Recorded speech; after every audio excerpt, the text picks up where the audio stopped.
सैफवर हल्ला करणारा आरोपी हा बांगलादेशी घुसखोर असल्याची धक्कादायक माहिती समोर आलेली आहे।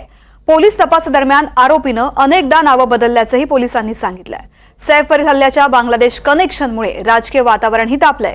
याच राजकीय आरोप प्रत्यारोपांचा आढावा घेऊयात या रिपोर्टमधून।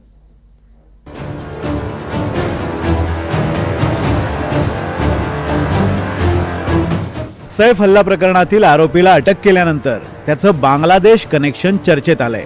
राज्यात बांगलादेशींच्या अवैध घुसखोरीचा मुद्दा ऐरणीवर असतानाच सैफ अली खानच्या हल्ला प्रकरणातही बांगलादेश कनेक्शन चर्चेत आलंय। सैफवर हल्ला करणारा आरोपी मूळचा बांगलादेशी नागरिक असल्याची माहिती समोर आली आहे। त्यानं भारतात अनधिकृतपणे प्रवेश केल्याचा संशय पोलिसांना आहे। आरोपीकडे भारतीय नागरिक असल्याचा कोणताच पुरावा मिळालेला नाही। प्रथमदर्शनी हा आरोपी बांगलादेशी नागरिक असल्याचं निष्पन्न होत आहे। हा व्यक्ती अटक याला ज्यावेळेस आम्ही केली त्याच्याकडे जी विचारपूस केली त्या अनुषंगाने त्याची जी उत्तरं आणि त्याच्याकडे जे काही साहित्य मिळालेलं आहे त्या साहित्याच्या अनुषंगाने प्रथमदर्शनी असं वाटतोय की हा एक बांगलादेशी नागरिक आहे। त्या अनुषंगाने आम्ही पुढील तपास करत आहोत। पोलिसांनी आरोपीला ठाण्यातून अटक केल्यानंतर त्याची कसून चौकशी करण्यात आली। चौकशी दरम्यान आरोपीकडून भारतीय रहिवासी असल्याचा कोणताच पुरावा मिळाला नाही।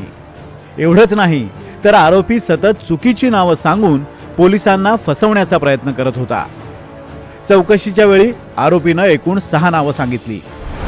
सुरुवातीला त्यानं आपलं नाव नवीन पटनायक असं सांगितलं, नंतर विजयदास, पुढे मोहम्मद अलियान, मोहम्मद शरीफुल इस्लाम आणि मोहम्मद शरीफुल इस्लाम शहजाद, याशिवाय मोहम्मद रोहिलल्ला अमीन फकीर असंही नाव त्यानं सांगितलं। मात्र यापैकी एकाही नावाचं ओळखपत्र पुरावा म्हणून आरोपीला दाखवता आलं नाही। सैफवरील हल्ल्यामागे आंतरराष्ट्रीय पातळीवरचा कट असल्याचा संशयही पोलिसांनी व्यक्त केलाय। पण आरोपीच्या वकिलांनी हे सर्व आरोप फेटाळून लावलेत। आरोपी हा बांगलादेशी असल्याचं अजूनही सिद्ध झालं नसल्याचा युक्तिवाद आरोपीच्या वकिलांनी कोर्टात केलाय। आज पुलिस कस्टडी 5 दिन के लिए दी गई है और उनको बताया गया है कि 5 दिन में उनको रिपोर्ट सबमिट करने बोला है कि जो भी रिपोर्ट है आप सबमिट कीजिए। और उनके पास पहली बात तो कोई ऐसा प्रूफ नहीं है कि वो प्रॉपर बांग्लादेशी है, वो 6 महीने पहले आए। It is a wrong statement. कहाँ का रहवासी है सर? कोई जानकारी अगर आप यहीं पे वो रह रहा था, 7 साल के ऊपर से वो रह रहा है और परिवार यहीं पे है और मुंबई में है। परिवार के लोग क्यों नहीं आए सर? सर परिवार के लोग कहाँ हैं? परिवार के लोग कहाँ पर हैं? परिवार के लोग आए क्यों नहीं? परिवार के लोग प्रेशर के वजह से और ये इसके वजह से नहीं आ पाए हैं आज। आगे वो बेल के वक्त और आगे जब होगा प्रोसीजर वो आ जाएंगे। सैफ अली खानवरील हल्ला प्रकरणामुळे राजकारण आधीच तापलं होतं। त्यातच आरोपीचं बांगलादेशी कनेक्शन समोर आल्यामुळे वाद अधिकच पेटलाय। एखाद्या सिने अभिनेत्याच्या घरात घुसण्यापर्यंत आणि अभिनेत्यावर जीवघेणा हल्ला होण्यापर्यंत प्रकार घडतायत। त्यामुळे राज्यातील कायदा आणि सुव्यवस्थेवरून विरोधकांनी सवाल उपस्थित केलाय। विशेष म्हणजे गेल्या काही दिवसांपासून बांगलादेशींच्या घुसखोरीच्या मुद्द्यावरून रान पेटवणाऱ्या किरीट सोमय्या यांनीही कठोर कारवाईची मागणी केली आहे। कायदा आणि सुव्यवस्था बिघडलेलंच आहे। शेवटी आता बीड पासून ते कालच्या संध्याकाळी काल त्याच्या घरी एका प्रसिद्ध सिनेनटाच्या घरीच जर माणसं घुसू शकत असतील, हे सगळं गंभीर आहे आणि लोकांचं धाडस वाढायला लागलं।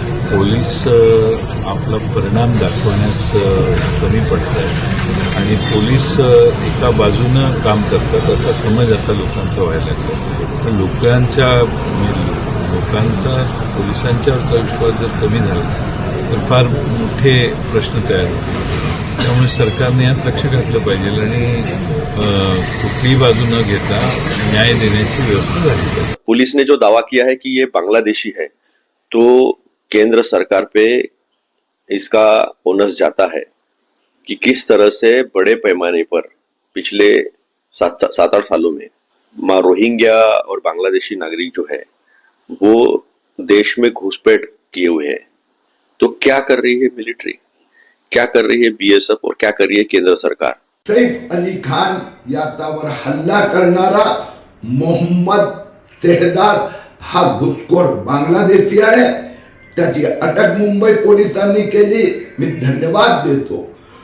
महाराष्ट्र पोलिसांना मी आवाहन करतो, त्यांची या बांगलादेशी रोहिंग्यांच्या विरोधातली कारवाई तीव्र करावी, या सगळ्यांना पुन्हा बांगलादेश पाठवावं. नाही, गंभीर बाब आहे आणि मला मुंबई पोलिसांना देखील एक सूचनावजा विनंती करायची आहे एक मंत्री म्हणून, की अशा पद्धतीनं बांगलादेशची लोक येऊन आपल्याकडे राहत असतील आणि आपल्या सगळ्या यंत्रणेमध्ये बिघाड निर्माण करत असतील तर त्यांना अद्दल घडवली पाहिजे, त्यांना त्यांच्या देशामध्ये परत पाठवून दिलं पाहिजे. त्यांच्या देशामध्ये जी परिस्थिती आपली लोकांची करतायत असं काही करावं असं माझं मत नाही, कारण ते निर्दयी आहे.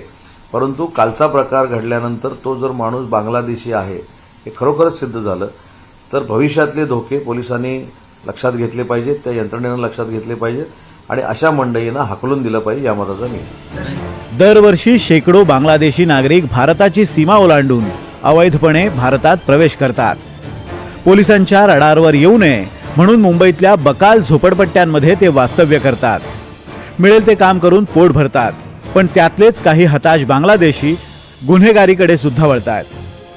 सैफच्या घरात घुसणारा हल्लेखोरही यापैकीच एक.